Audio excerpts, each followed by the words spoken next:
Hello everyone, welcome to the race preview for the Grand Prix of Americas. MotoGP is finally back in America after 2.5 years away since our last race in 2019, and it just feels a bit of normality is on the way again. I don't know about you, but staying up for races that are different, the flyaways in Japan, Malaysia, Australia, and the later races that we'd have in Qatar, Argentina, and America. I'm glad that one of these is back on the calendar, and it feels like we're just used to doing this again. It's going to feel a bit weird, but yeah. But before we start into the race preview, I just want to send all my love and support to Marc Vinales and the Berta Vinales family, as they're going through a difficult time at the moment, as we know, due to the passing of young Dean at the weekend in World Super Sport 300. I just want to send all my support there. And if you didn't know, Vinales, Maverick that is, he isn't racing this weekend due to that. So all our support goes towards Maverick and his family during this tough time. And let's go ahead with the race preview. So where to start? We look at the top of the table, of course. So Fabio Quartararo has a 48-point lead over Francesco Bagnaia in second, and Joan Mir is in third place. He's all but out of the championship race, so it's really down to two at the top. So can Pecco Bagnaia make it 3 in a row?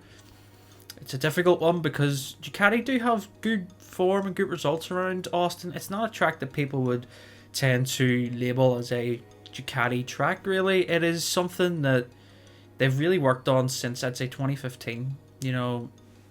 Progressively getting better. Dovizioso led laps in 2015, and yeah, I think that if they can get Jack Miller involved along with Jorge Martin, and we don't know how Johan Zarco's going to go because of his arm pump surgery, I think that Bagnaia will have a good lot of wingmen to support him, in that fight against Quartararo.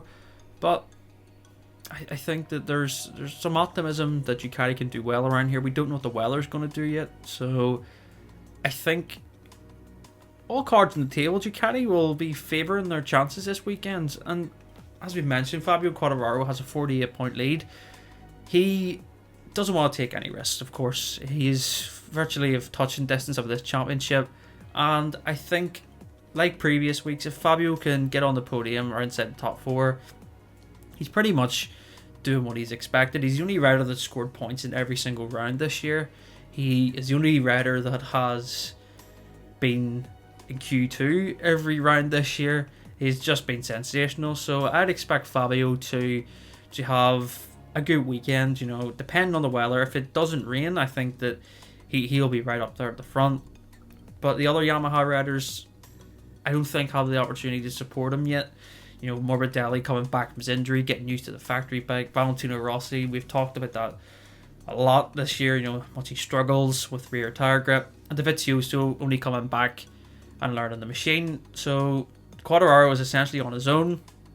We'll just have to wait and see what happens come Sunday when the lights go out. But I think he'll have a good race. Marquez, Honda. Marquez, 6 out of the 7 races that we've had around here, he has won.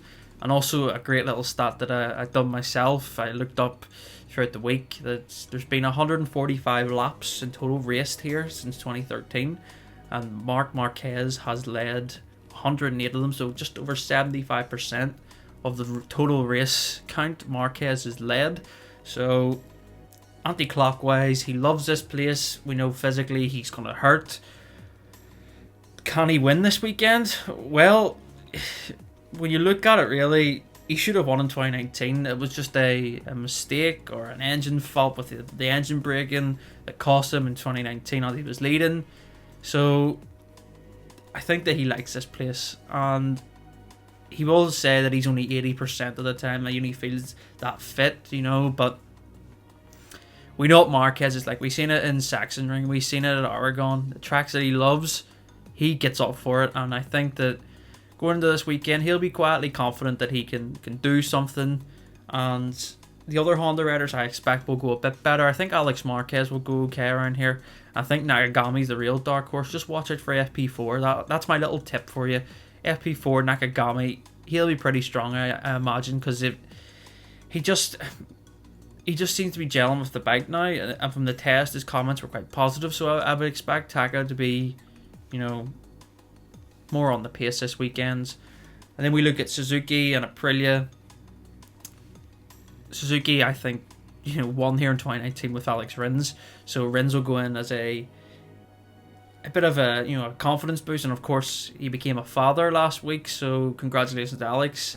And I think Rins is a dark horse again. I think that if he can get a good solid base for this weekend in practice, anything is possible in the race, because he's a brilliant starter, Alex Rins. He gains a lot of positions early on, and I do think that his teammate will struggle. I don't know what it is about Joan Mir this year. He can be great on a Friday, great on a Saturday morning, and then it gets to qualifying and everything just goes.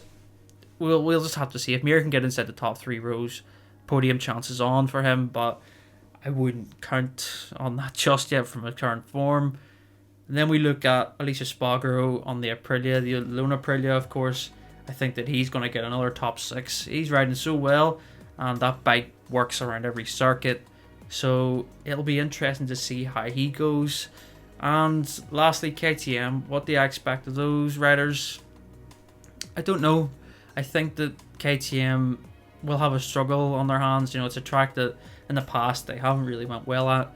But I am confident come a Sunday, like we always say, Brad Binder just turns it on and he'll always get inside that top 10 somehow. So if you get the FP4 and Binder's down in 20th, don't worry, because we know on race day he'll be inside that top 10. And also rookies, of course, we look at Enea Bastianini after his brilliant 3rd place last time out. Can he improve? I think so. I think Enea is going to be slightly handicapped due to his 2019 Ducati around this circuit. But we've said that for months now. He'll be handicapped. But Enea will go well, I imagine. And I hope he gets a good result. So let me know your thoughts on the race this weekend. Are you excited to be back in America? Make sure to subscribe to Crash MotoGP for more content. And I will see you on Sunday night for the race review.